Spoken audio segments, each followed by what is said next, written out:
Olá você, bom dia, boa tarde, boa noite. Você que nos vê ao vivo aqui pela estreia do YouTube, ou você que está nos assistindo gravado, você que está nos escutando em alguma plataforma, Spotify ou alguma outra. Hoje é um episódio especial, 50 podcasts, 50º, até bonito de falar, né? 50º. E hoje eu tenho uma convidada muito especial, que é a Vanusa. Vanusa é a mulher do marketing do agronegócio, marqueteira. Vanusa, muito obrigado por aceitar o convite. Eu que agradeço, Deus, por essa oportunidade, né? E quem é a Vanusa? Eu sou eu, vamos dizer assim, né? Eu sou Vanusa Alves, sou formada em jornalismo e pós-graduada em comunicação estratégica pela Univale, né, os 2 cursos, e atualmente faço marketing com o objetivo de aplicar no agronegócio. E trabalho com comunicação e assessoria de imprensa na Cooperativa Agropecuária Vale do Rio Doce. Já que você entrou, como é que é fazer marketing de uma cooperativa? Tem alguma coisa diferente? Porque você tem o interno, você tem os clientes na área de leite, né, do laticínio, e você tem ainda o produtor rural, então é muito público para poder conversar. É assim, é uma diversidade de público, né? Lá a gente tem o cliente do varejo, a gente tem o produtor rural, a gente tem o institucional, né, que fala com a sociedade, com o governo, com a imprensa, e temos também as outras pessoas que a gente atinge ali com a atividade. Então é um público bem diversificado e tem também o consumidor final, que é quem consome de fato o nosso produto, né? Então são assim 3, 4, 5 linguagens diferentes para atender vários públicos em vários materiais. E é um pouco complexo, né? Porque uma cooperativa ela tem todo um jeito de ser diferente de uma empresa privada. Ela é um negócio de vários donos. E é isso, você depende ali de uma gestão, né? De uma conversa, de uma integração com muito mais pessoas do que numa empresa privada convencional. Mas a gente rema todo dia para tentar fazer o melhor. E aí você já tem, lógico, os briefings do público e tudo certinho. Mas já existiu, por exemplo, de fazer o mesmo material, entre aspas, com linguagens diferentes para poder trabalhar com públicos diferentes assim? Isso a gente faz diariamente. Por exemplo, um conteúdo técnico para o produtor ele tem que ser com uma linguagem super simples. Igual tem alguns nomes de algumas doenças, né, que acometem os bovinos, que tem um nome complexo, a gente tem que ir lá e pegar um nome popular. Aí você vai fazer um vídeo, você vai escrever um texto, é de uma forma mais simples. Agora, se eu for usar esse mesmo material com a parte técnica, né, que são os técnicos de campo que estão no nosso público também, eu não posso usar aquela linguagem simplória, eu tenho que adaptar todo esse material para usar com esse público. E assim, de diferentes formas, né, se eu for pegar um estudante que vai nos visitar, é diferente. Aí se a gente for pegar instituições, né, que estão no mesmo nível que a gente, por exemplo, instituições representativas, eu não posso usar a mesma linguagem, eu posso usar o mesmo material, né, teoricamente. Entre aspas. Mas eu tenho que readaptar ele todo novamente. Então são diversas linguagens para um mesmo conteúdo. Isso, assim, é um pouco complexo. E nisso o jornalismo te ajuda muito, né? Porque o jornalismo te ensina a escrever e comunicar, não tem como fugir disso. Mas assim, a faculdade ela te dá aquelas técnicas, te ensina a escrita, mas a parte técnica de cada negócio tem as suas peculiaridades. E isso a gente tem que aprender na marra, no dia a dia. E uma coisa assim que eu acho muito interessante, quando você vai se especializando numa área, você vai pegando aquele feeling, né, do negócio. Então vai ficando mais fácil do que se, vamos supor, uma agência que tem um jornalista, ele tem que falar de vários negócios distintos. E isso fica um pouco complexo, porque você não consegue se aprofundar tanto. Igual no meu caso, hoje eu falo de temas específicos do agronegócio com muita facilidade, porque eu conheço, né? Eu vou lá, visito a fazenda, converso com o produtor, converso com o técnico, né? Um veterinário, um zootecnista, e aí a gente vai trocando. Então fica mais simples. Mas a gente só tem mais profundidade para escrever quando a gente tem esses contatos mais próximos. Não, isso é muito interessante. E aí você acabou tendo que montar uma equipe multidisciplinar lá dentro, né? Vários profissionais para poder te ajudar. Sim, eu tenho lá. Hoje a gente, ao todo, somos 6. Nossa. 6 pessoas. É uma agência quase. É uma agência, a gente pode falar que é uma agência lá que a gente faz de tudo e todo mundo faz um pouquinho de tudo, né? Então a gente grava, a gente edita, a gente escreve, a gente faz roteiro de vídeo, a gente faz a parte digital, a gente grava podcast, a gente faz reportagem, faz matéria. Então, assim, a gente faz de tudo um pouquinho e todo mundo faz um pouco que o outro faz, né? Aí tem a redação publicitária, porque você vai fazer uma campanha para o produto, né, para o consumidor final, aí você precisa da redação publicitária. Você vai fazer um jornal, aí você precisa dos jornalistas. E ali todo mundo ajuda e colabora para que dê tudo certo. E você comentou sobre a área, e antes a gente estava trocando ideia sobre o marketing no agronegócio. É um setor ainda muito carente, né, de informação, de formação de pessoas. Não tem muita coisa sobre a área de marketing de agronegócio. Quando eu entrei nessa área, assim, muitas pessoas me olhavam e falavam assim, nossa, você está indo para esse ramo, é um ramo muito, né, vamos dizer, deficitário mesmo, na área de comunicação e marketing. Hoje está sendo mais valorizado, está crescendo, muitas empresas do setor, eles têm investido, mas ainda é muito deficitário de fato os profissionais. Eu posso dizer assim, que nós lá, a gente está referenciando as outras empresas, porque a gente está explorando a comunicação e o marketing de forma muito assertiva para os negócios, que as pessoas têm visto como exemplo e aplicado em algumas empresas. Então pode dizer que a gente é um case de sucesso nessa área, mas o agronegócio ele ainda precisa avançar muito na área de comunicação, muito na área do marketing e principalmente nessa virada para o digital. Eu até brinco com meu pai, né, produtor rural, eu brinco, tem jeito de fazer agronegócio digital? Como o mercado está evoluindo, hoje a gente já vê muita comercialização dos produtos. E o produtor rural antes ele não preocupava com aquilo, né? Hoje ele já usa rede social, ele já usa site, ele já consome, né, muito material online. E eu acho que isso faz com que até os cooperados utilizem muito os materiais de vocês.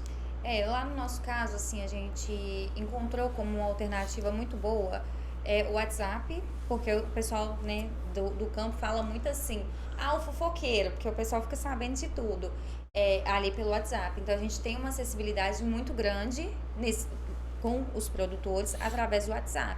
Porque hoje, né, com a implementação da internet em todas as áreas praticamente, ficou mais fácil, é uma ferramenta de comunicação que tem uma acessibilidade e uma abrangência maior. Então ele assim é o nosso carro-chefe para se comunicar com o nosso público. E aí você acaba mandando um vídeo por lá, imagem, texto, tudo. O pessoal fica, a gente, né, troca tudo por ali. Até mesmo pela infraestrutura, né? Porque alguns locais que são mais distantes não tem telefone, não tem acessibilidade né, tão fácil, e a internet hoje com essa difusão ficou mais simples e aí todo mundo tem acesso. E é engraçado como é que o produtor rural botou na roça, na fazenda, no sítio dele internet, né? Como é que isso chegou rápido nas fazendas.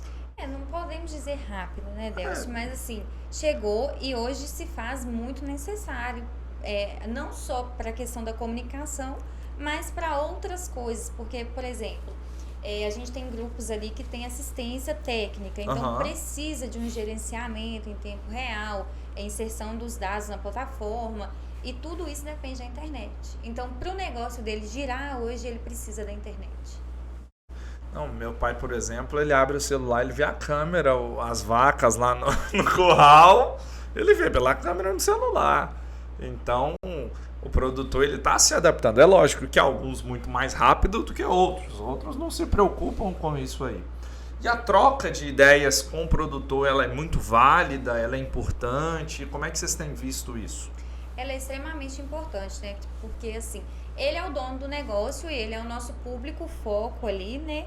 E para ele que a gente trabalha diariamente. Então a gente tem que entender a necessidade dele, as demandas, os anseios. Então essa troca, assim, quando a gente vai lá, conversa, entende as dificuldades, né? O que ele precisa aprender, o que ele precisa conhecer, é muito bom, porque aí a gente chega e fala, não, a gente pode adaptar esse conteúdo, a gente pode fazer um webinar, a gente pode fazer um podcast, a gente pode fazer um vídeo técnico, a gente pode fazer uma live. Então, assim, a gente vai entendendo ali qual que é a preferência dele por qual tipo de material. Você testa, né? A gente vai testando naquele bate-papo.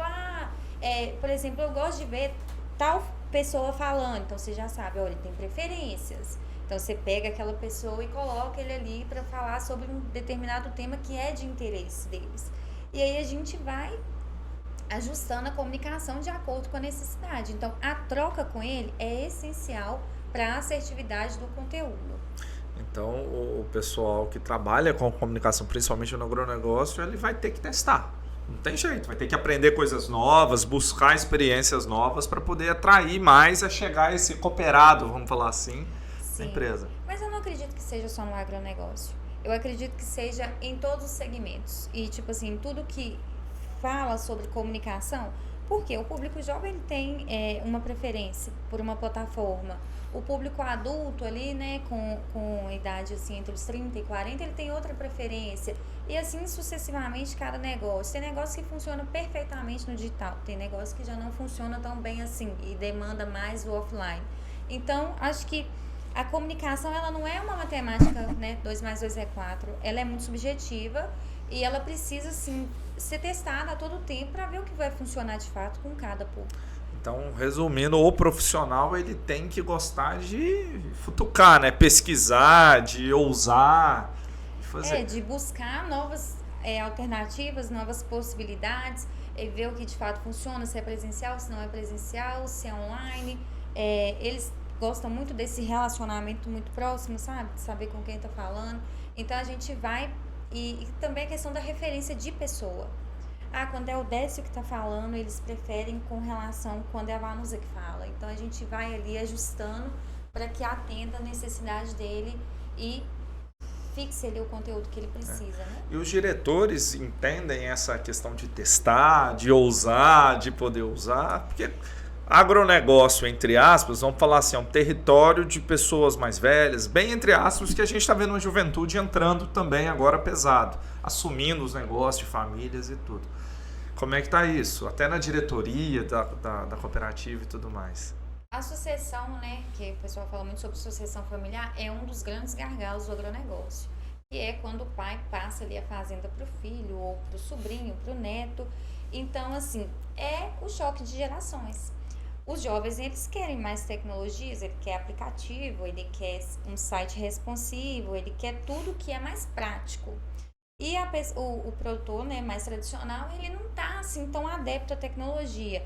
Então, é meio que um choque de realidade, a gente tem que ir rompendo barreiras, mostrando, trazendo números, resultados, dados de fato, que comprove que é necessário essa inovação dentre as faixas etárias do negócio. Então, a gente busca sempre atender desde o mais jovem até o que tem mais experiência. Então, ali, assim, a diretoria, ela sempre é muito adepta a novidades, assim. Lógico, tem um pouco de receio, né? Porque tudo que mexe no bolso, o pessoal sempre fica meio assim. Mas quando você traz uma defesa bem sólida, ela é sempre muito bem aceita. E aí você falou mexer no bolso. Talvez quem não trabalhe em comunicação não me entenda o quanto é caro os equipamentos. É um negócio assim, surreal. E demanda investimento, né? Você tem câmera, você tem computador, você tem um monte de programas, né? Porque dependendo, não dá para usar um pirata aqui, outro ali, que vai dar problema, trava o computador e tudo. Então você acaba limitando o que você pode fazer dependendo do equipamento que você tem ou não tem. Isso tudo aí eu vou falar pela experiência, né? Inicialmente uma restrição, não, vamos fazer só o básico, né? E aí quando a gente vai chegando outros exemplos, mas fulano fez isso, por que a gente não consegue fazer? Porque fulano tem esse equipamento, a gente não tem, então vamos adquirir. Aí você mostra um serviço de melhor qualidade, ali um resultado melhor, ficou ótimo e tal, agora a gente vai para essa esfera, assim, né? Vamos levar o nível. Então a gente vai precisar de um investimento. Então, no início, a gente teve um pouco de dificuldade, mas com o tempo a gente foi mostrando e fomos gerando demanda, que é o mais importante. Porque a comunicação, quando ela é bem feita, bem aplicada, ela gera demanda. Então, a gente começou a gerar muita demanda, crescer bastante e tivemos, assim, esse investimento foi feito de acordo com a necessidade e tem sido feito para melhorar cada dia mais. Então, eu acredito que quando o trabalho é bem feito e feito com amor, e ele traz resultados, isso aí vira um detalhe muito simples. E isso que você falou é importante. As pessoas, elas não entendem como mensurar resultado da área de comunicação, da área de marketing. Não necessariamente é só venda que é o resultado do marketing, né? Você tem ganho de marca, você tem outros resultados que são interessantes. Por exemplo, a gente tem as marcas, né, que são um patrimônio da empresa, e ele é intangível, se a gente for pensar ali, ele não movimenta dinheiro em moeda, mas ele movimenta a imagem da empresa, ele leva a empresa a outros patamares e tem que ser trabalhado. Então, assim, não dá para contabilizar tudo em números financeiros. Mas quando você tem ali uma lembrança de marca, que a pessoa, é a cooperativa, um exemplo, eu conheço e tudo, é uma lembrança de marca. Então, foi um investimento em marketing que trouxe resultado ali, quando a pessoa lembra da sua marca. Não é tão simples, porque às vezes o negócio ele demanda ali o resultado em moeda, mas quando a marca ela é solidificada, né, ela é fortificada e ela é lembrada no meio em que ela atua, eu acho que isso vai ficando mais fácil de lidar, né, e de mensurar. E como é que, até uma pergunta que é legal, que muita gente procura, como é que vocês conseguem mensurar isso e mostrar para a diretoria? Indicador mesmo, como é que vocês criaram isso? O que vocês usam? Depende muito da área, porque, igual, por exemplo, lá a gente tem 3 segmentos simples, que é o varejo, que é o armazém, aí a gente tem a parte institucional, que é a marca cooperativa, e tem os produtos Ibituruno. Então, cada negócio a gente mensura de uma forma. O varejo, ele é mensurado pelo faturamento, né, e pela demanda que é gerada ali. Então, é bem o ROI mesmo. Fez uma campanha, qual que é o retorno sobre o investimento que a gente teve? Aí os produtos Ibituruna também a questão de venda e também a força da marca, né? Quando a gente tem, como a gente atua em vários estados, então ali algumas pesquisas que são encomendadas, né? Então a gente tem um retorno, qual que é a primeira marca que vem quando se fala de leite? Top of mind, né? Vamos falar assim. Aí a gente tem esse retorno sobre marca e também sobre faturamento, porque é venda de produto. Agora a cooperativa, ela é quando você consegue fidelizar um cooperado, quando você consegue, né, estar presente na sociedade, ser lembrado pela sociedade, ser uma referência enquanto empresa, né, ser uma cooperativa forte. Então, ela já é mais subjetiva.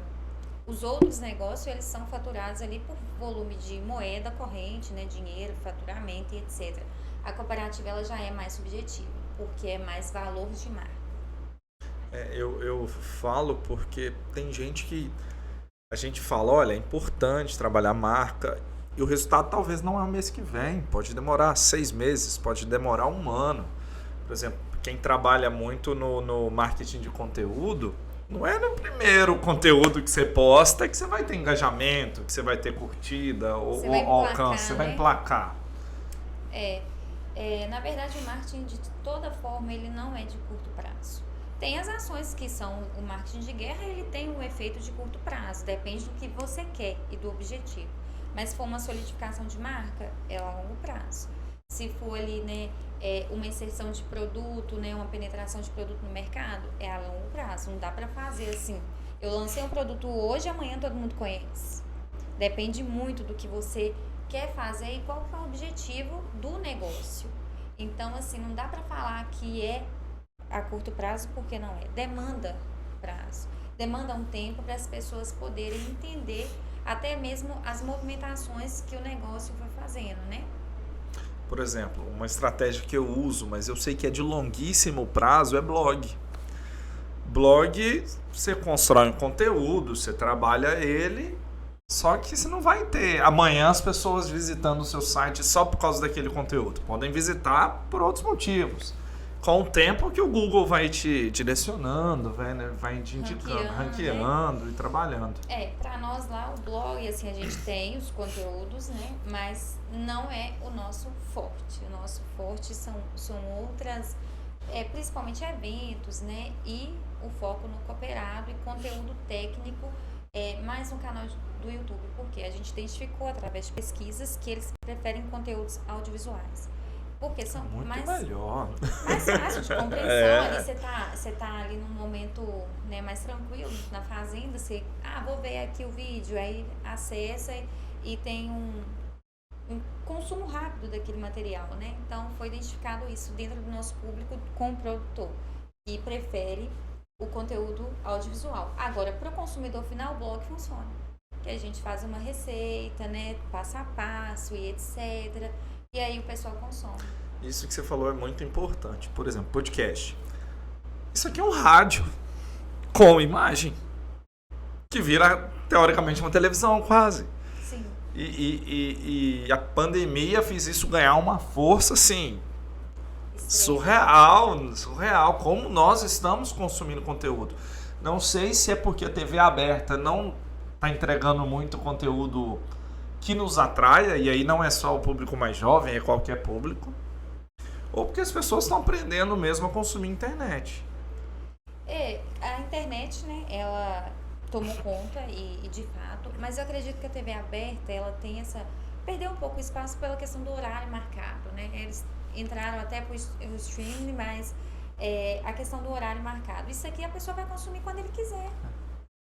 Eu vou ver 8 horas da manhã, eu vou ver 8 horas da noite, eu vou ver meia-noite, perdi o sono, vou ver.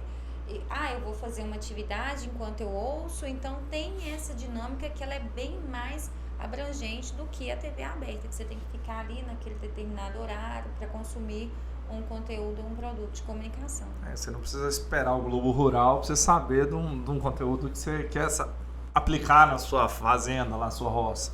É algo mais prático, né? Bem mais prático. Você consegue buscar informações de qualquer lugar do mundo. Eu lembro que eu sou formado em gestão do agronegócio, né? Por isso que eu gosto de falar de agronegócio. E eu fiz intercâmbio lá na Nova Zelândia, em 2008. Nossa, tem tempo. Eu fui para lá, cheguei de lá e contei pro meu pai como é que lá funcionava e tudo. E a gente não tinha tanta coisa na internet para pesquisar de lá. E aí meu pai foi fazendo. Hoje, todo mundo faz. Porque o pessoal tá vendo, tá trabalhando, tá buscando informação e tá aplicando mesmo nas fazendas, vamos falar, nas empresas rurais. Sim. Na verdade, os negócios, né, os empreendimentos rurais, eles têm buscado mais produtividade para se manter na atividade. E para isso, a implementação da tecnologia dentro da fazenda é extremamente importante. E isso vem o quê? De referências. A Nova Zelândia é uma referência na produção leiteira. E a tecnologia que eles usam lá é muito mais avançada do que a gente usa aqui. Então, assim, a gente está caminhando para implementar essa tecnologia e produzir cada vez mais, com mais sustentabilidade, com, né, bem-estar animal e etc. E esses ensinamentos vêm de lá e a internet possibilita muito isso e também a assistência técnica, né, que são pessoas qualificadas ali que acompanham o negócio. E a internet é importantíssima para conseguir fazer isso de uma forma assertiva. Eu estou lendo um livro que chama O Impossível. Aí ele fala justamente isso. Que de acordo com a escassez das coisas, a gente vai aprendendo a se virar. Lá na Nova Zelândia, eles não têm terreno, eles não têm espaço. São 2 ilhas, grandes ilhas, que têm as cidades lá. O Brasil não, já tem muita terra. Então você não preocupa em produzir muito por hectare ou por alqueire. Lá não, lá você tem que produzir, porque não tem espaço. Então lá eles aprenderam a investir em tecnologia para aumentar a produção, para aumentar a produtividade. E o brasileiro está entendendo isso, então pequenos produtores estão conseguindo crescer investindo também em tecnologia, até porque foi ficando mais barato também para eles, né? Isso é uma missão lá da cooperativa, né? Fazer com que os seus cooperados eles cresçam na atividade, se mantenham na atividade e isso consequentemente gera qualidade de vida tanto para o produtor quanto para a família. Então a gente tem vários projetos de assistência técnica, né? Que visa justamente isso, a alta produtividade com espaços reduzidos, com investimentos em tecnologia. Então, isso se faz necessário. Olha para você ver, eu vi ontem uma matéria no Jornal Nacional mostrando que o pessoal está produzindo hortaliças dentro de galpões com luzes e água, sem 1 grama de terra. Então, tipo assim, o pessoal... Tudo artificial. Tudo artificial. E aí, vai falar que não é hortaliça? É da mesma forma, só que tá o quê? Usando tecnologia. E o produtor, para competir com isso, ele também tem que fazer uso de tecnologia. Não dá mais para ficar daquela forma arcaica ali, né? O leite na mão, não dá mais. Porque a atividade não se mantém desta forma. É necessária essa implementação e, consequentemente, reduz o custo. Ou ele fixa o custo e consegue ter uma maior lucratividade e rentabilidade na atividade. Não, e outra coisa importante, não tem mão de obra mais. Ninguém quer morar na zona rural. Se a pessoa é uma criança, ela cresce na adolescência, ela já quer ir para uma cidade maior, virou jovem, foi embora, vai buscar outro tipo de trabalho. Hoje eu nem vejo as pessoas falar, nossa, eu queria ser vaqueiro, As pessoas não falam isso. Apesar de ser muito bem remunerado, porque não se tem. Na atualidade, assim, uma das dificuldades da atividade é encontrar mão de obra. Tanto mão de obra simples e a qualificada nem se fala, né? Então, o investimento em tecnologia para reduzir o número de pessoas trabalhando, isso tem se feito, é uma necessidade básica de uma fazenda e o pessoal tem feito muito isso. E com essa questão do pessoal indo embora para o exterior, aí que dificultou mais ainda. É uma dificuldade que o produtor tem enfrentado bastante na nossa região. E eu sei que a cooperativa tem, o Senar também tem muitos cursos, né, para formação. Você tem visto um movimento do pessoal voltar para a zona rural? Não, como é que está isso? Porque eu vi muito tempo das pessoas saindo da zona rural.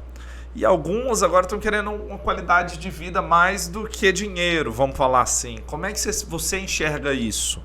A gente fala assim, né? Toda regra tem exceção.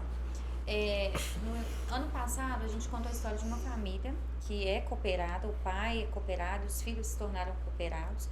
O pai tem uma pequena propriedade, né?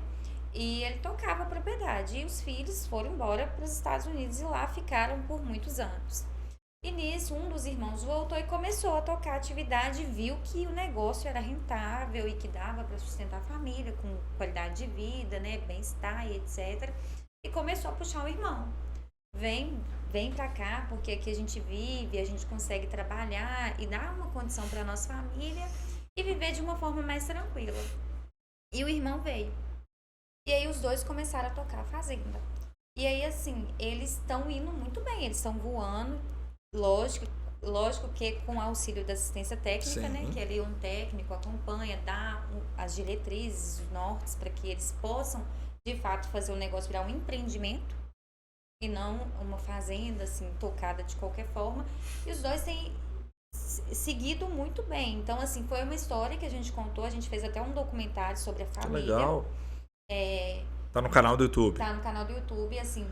E os irmãos estão super felizes e falaram, né, na época, que vão tocar a atividade, vão ensinar os filhos, porque realmente é mais vantajoso viver no meio rural, ter uma qualidade de vida mais assertiva e quando bem feito o negócio é rentável.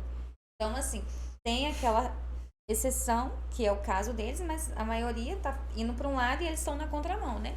Então, essa história foi muito gostosa da gente contar, né? Da gente ir lá, reunir com a família, entender como que aconteceu tudo aquilo ali e ver que no meio de tudo isso, o pessoal, vamos largar a atividade, vamos embora, não quero ficar na roça, o pessoal tá voltando. Isso foi, assim, muito gratificante, muito bacana mesmo. E vocês fazem também eventos, né? Vocês têm que organizar eventos para o produtor, seja leilão ou seja outras atividades, né? Sim.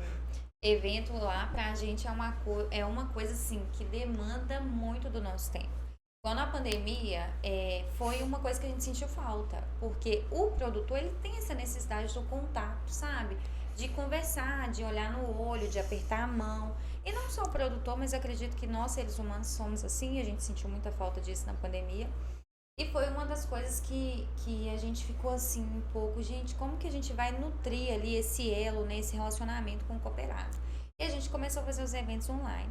Tivemos muito êxito assim nos eventos, foi muito bem aceito pelos cooperados. A gente ensinava a manusear a plataforma, mandava os vídeos explicativos pelo WhatsApp e o pessoal aderiu assim com muita tranquilidade, né? Ligava, mas como que eu faço? Aí faz assim, assim, assim.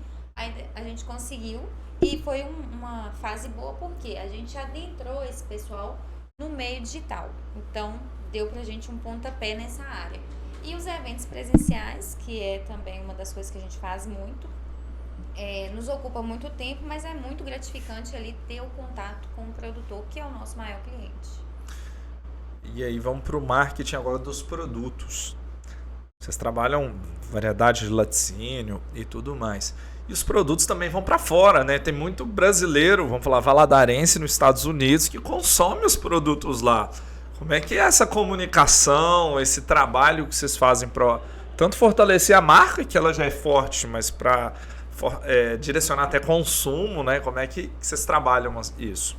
É regionalizado, né? Igual tem algumas regiões que consomem um tipo de produto e outra região consome mais outro tipo de produto. Então, assim, a marca ela já é muito forte, ela é consolidada, ela é reconhecida e geralmente a gente faz algumas ações de marketing digital ali, faz, né, os impulsionamentos online e trabalha muito offline, porque ainda é muito forte para o tipo de produto que a gente trabalha.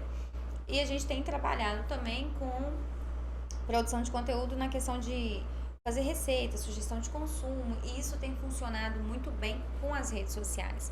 Porque, assim, nos produtos Ibituruna, a gente tem um maior público nas nossas redes sociais que são mulheres, né? Então, as mulheres, elas consomem ali os produtos para fazer receitas para o lar.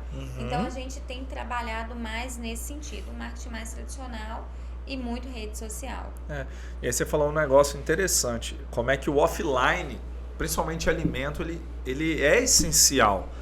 Nem que seja uma barraquinha dentro do supermercado para degustação. Um exemplo. Porque as pessoas querem ver o produto, querem experimentar o produto. É um produto que ele é necessário, né? Tipo assim, você tem que ver a textura, você tem que sentir o cheiro, você tem que consumir para ver, não, esse aqui é bom. E a gente fez isso muito com a nossa bebida de morango, que a gente lançou no ano passado. A gente foi para feiras em outros estados, levamos para degustação. E as pessoas, nossa, não conhecia. Sugestão de consumo de produtos também, uma coisa que a gente fez, que as pessoas talvez não tenham conhecimento. Consumir requeijão com doce de leite, que é uma mistura assim, as pessoas a princípio podem olhar e falar, nossa, que é estranho. isso? Será que dá bom? Mas na hora que você está consumindo é gostoso, então a gente levou isso para feiras, né, ali, e abordando as pessoas e convidando para experimentar. Isso também foi uma coisa muito assertiva, porque talvez a pessoa não conhecia o doce de leite, ou não conhecia o requeijão, e não conhecia a mistura dos produtos, e aí foi uma... Você acaba forçando, entre aspas, o consumo de dois produtos juntos, né? Você casa eles. Isso, a gente fez isso numa feira, e a gente foi, assim, extremamente feliz com o resultado e os feedbacks dos clientes, né, e consumidores. Foi bem bacana. E vocês repaginaram, tem pouco tempo, as embalagens, né? E trabalhar. Como é que é pensar nisso, a comunicação disso, até a própria embalagem? Como é que funciona? Isso aí é um negócio complicado. Igual, entrou em vigor agora, não sei se você viu ontem, foi ontem, a nova rotulagem. Então, a Anvisa, ela determinou... Obrigou. Que toda empresa de alimento ela vai ter que reformular os seus rótulos. Então, nós estamos lá nessa luta de reformulação de rótulos para atender a legislação. É um caminho muito complexo isso, porque se trabalha com várias legislações, né, com muitas regras, então a gente tem que ficar sempre muito atento, e aí a gente anda muito alinhado com a parte técnica, né, que cuida desse detalhe. Mas cuidar de embalagem, repaginar a embalagem não é fácil, assim. Você tem que ir lá entender, ver os anseios do consumidor, ver o que motiva ele a pegar o seu produto na gôndola e não o produto do concorrente. Por que ele... A gente até fez uma pesquisa de olhar, né, o comportamento do consumidor no mercado para ver como que ele se comportava na hora de escolher determinado produto. Ele ia lá e pegava por preço, ele olhava a embalagem, ele olhava a cor, o que de fato motivava ele, sabe? Para poder pegar... E aí você põe alguém observando mesmo, ou não? Observando mesmo de fato, ali ficamos horas e horas, dias e dias ali olhando para entender, para poder fazer essa repaginação de um dos nossos produtos, né?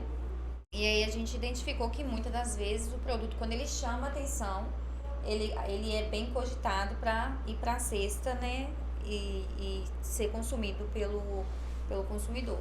E também com relação ao mix, né, a gente precisou fazer um reposicionamento de marca, porque as embalagens elas estavam antigas, né, e aí já houveram muitas mudanças no mercado, então assim, a gente teve que fazer pesquisa, a gente teve que entender o comportamento do consumidor, o anseio, o que ele estava querendo, né? Tipo assim, e a gente via que as pessoas, até que a gente demorou a fazer essa virada de tampinha, e aí o pessoal ficava, mas por que não tem? Por que não tem? Quando a gente fez essa virada, foi muito bem aceito pelo consumidor, então a gente teve que entender toda essa necessidade para não perder a identidade, porque quando você muda a rotulagem de um produto, o risco de você perder um pouco da identidade do consumidor é grande.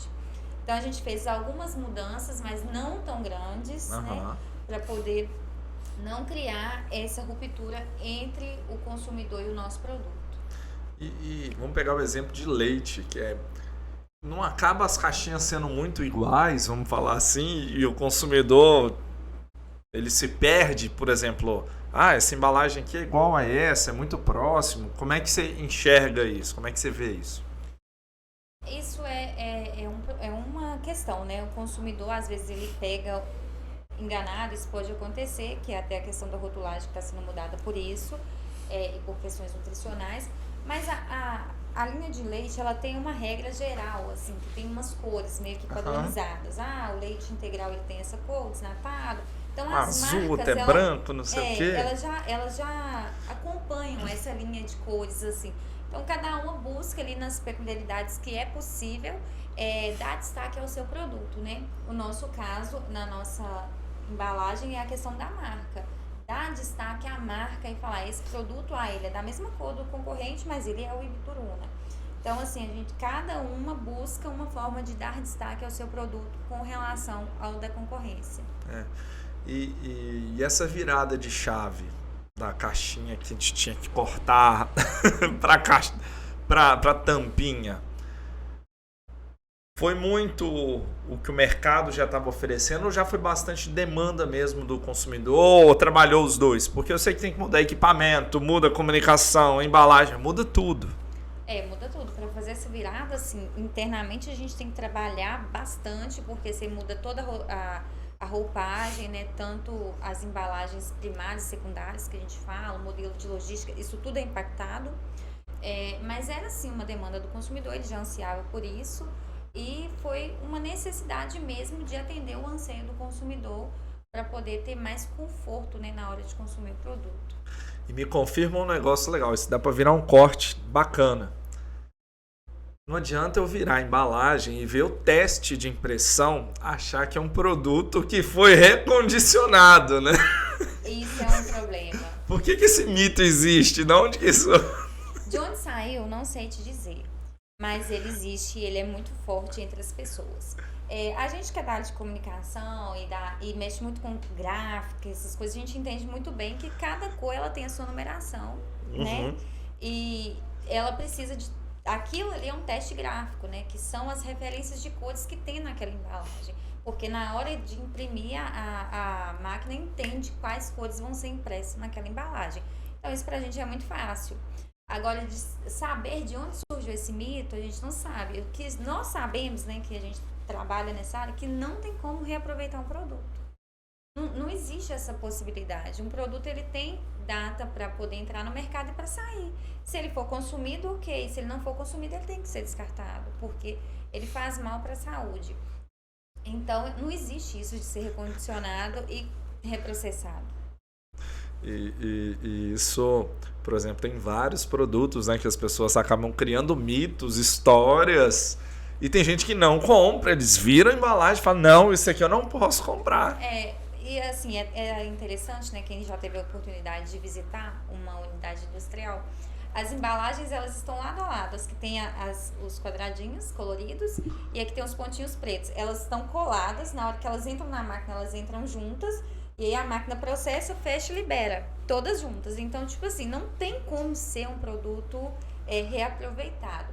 E o que as pessoas não percebem, que isso é feito no leite, em massa de tomate, em cremes prontos, em qualquer produto que é embalagem cartonada, né? Porque é a questão da impressão das cores da embalagem. Então, quando você pega ali uma massa de tomate que é de embalagem cartonada e não de latinha ou de copo, você vê aquela impressão. Então, todo produto tem leite, leite condensado, massa de tomate, cremes prontos. Qualquer produto de embalagem cartonada vai ter aqueles quadradinhos e o pessoal só vira o leite. Então, é um mito, assim, terrível, né? E por que no Brasil, eu não vi, lá fora isso é comum. Aqui no Brasil a embalagem cartonada de leite de 1 litro, e lá fora tem muito galão de 5 litros de leite. Se for o mercado que não testou, você sabe, você já parou para pensar nisso? Não. Eu não sei te dizer. Eu sei o seguinte, que a embalagem cartonada, ela possibilita mais tempo de gôndola, né? Entendi. Porque ela é uma embalagem que tem um condicionamento muito seguro, né? Do produto alimentício. O perecível ele não pode ter luz, tem várias coisas. Então, acredito que esses leites de galão, eles são de consumo mais rápido. Então, talvez lá no exterior compra para famílias, né? E no nosso caso aqui, como talvez o transporte também pode influenciar. Então, não sei te dizer de fato por que há essa diferença, mas há diferenças culturais de um país para o outro, né? E a alimentação também está relacionada, pode ser que seja isso. Eu lembro quando eu era pequeno, meu pai trazia da roça leite, a gente fervia em casa, botava na PET e botava para congelar. E esse é uma delícia também. Do mesmo jeito. Então, são coisas que a gente vê que é muito cultural, né? Muito costume das pessoas. E tem gente que não gosta de leite direto da roça, vamos falar assim, porque é mais gorduroso, né? E tem gente que já é o contrário, que gosta daquele leite, entre aspas, de sacolinha, porque ele tem aquela gordurinha a mais. E aí é mesmo costume, é mesmo cultura, né? É bem o paladar da pessoa, né? Tipo assim, as preferências, e tem a questão da restrição alimentar. Algumas pessoas têm restrição, outras não têm restrição. E a preferência mesmo de paladar, ou o que é mais fácil, o que é mais acessível para cada pessoa, né? Então, acho que isso é bem relativo do costume de cada casa. E o consumidor hoje em dia ele tem essas preferências. Ele tem preferências por embalagens maiores, menores, embalagens com maior durabilidade, com menor durabilidade. Isso é muito relativo, né?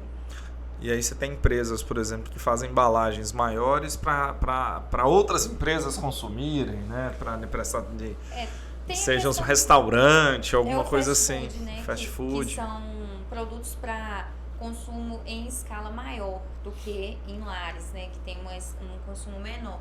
Então depende muito do público que vai consumir o produto. Para quem quer começar na área de marketing, quem está querendo ir para a área de agronegócio, o que você dá de dica para a pessoa estudar, procurar, aprender, testar? Isso aí, assim, eu acho que tudo começa na busca do conhecimento, né? Não tem como. Você tem que ir ali buscar a parte técnica, que é extremamente importante, que no dia a dia ele dá uma vantagem competitiva para a comunicação profissionalizada, né? Isso é muito importante, porque o que a gente fala em nome de uma empresa tem muita responsabilidade. Então, você não pode falar qualquer coisa, a gente tem que buscar sempre apurar as informações com muita cautela, com muito cuidado.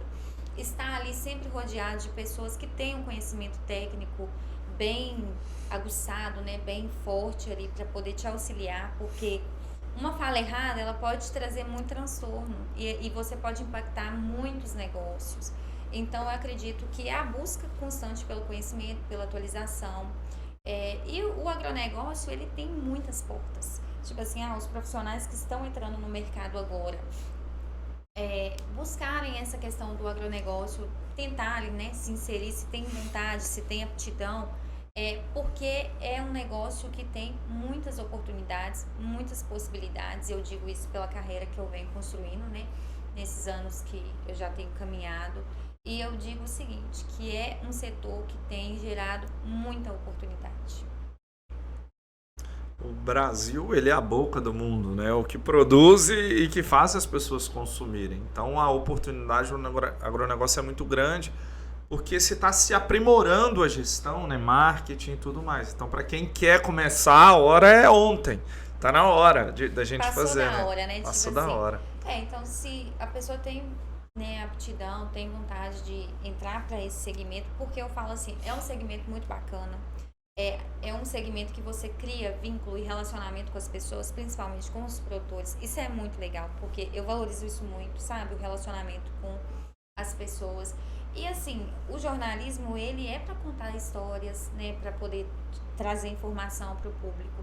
Quando a gente vai lá e conta uma história igual essa dessa família, que os filhos voltaram para poder trabalhar na fazenda, é muito legal. Então, quando você pega ali uma história que ela de fato é muito bonita, sabe?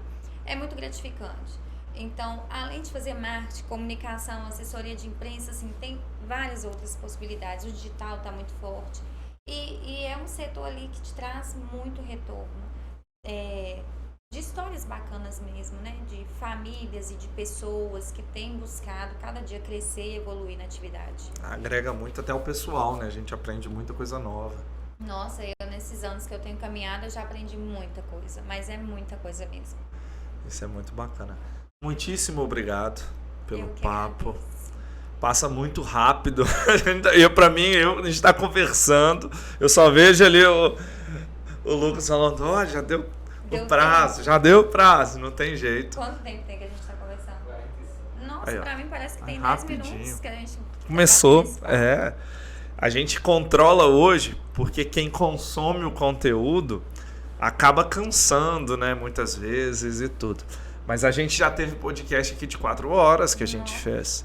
E aí a gente vê que as pessoas dá 30 minutos, 40 minutos, é mais fácil fazer 2 episódios, 3 episódios do que um grandão. Mas muitíssimo obrigado, agradeço muito você ter aceitado vir participar conosco. Pessoa que quer te seguir para aprender mais sobre marketing, tudo, onde é que te acham? Acha nas minhas redes sociais, né? vanusa.silva. Consegue me encontrar lá eu compartilho muito do nosso dia a dia, né, da minha equipe, do que a gente faz. E o meu telefone, se tá lá no meu Instagram também, pode me chamar, o que eu puder contribuir ou colaborar, eu estou à disposição. Muito obrigado. Eu agradeço. Você que nos assistiu, se inscreva no nosso canal, vai lá no canal da Cooperativa Agropecuária Vale do Rio Doce, se inscreva também, tá? Muito obrigado e até mais.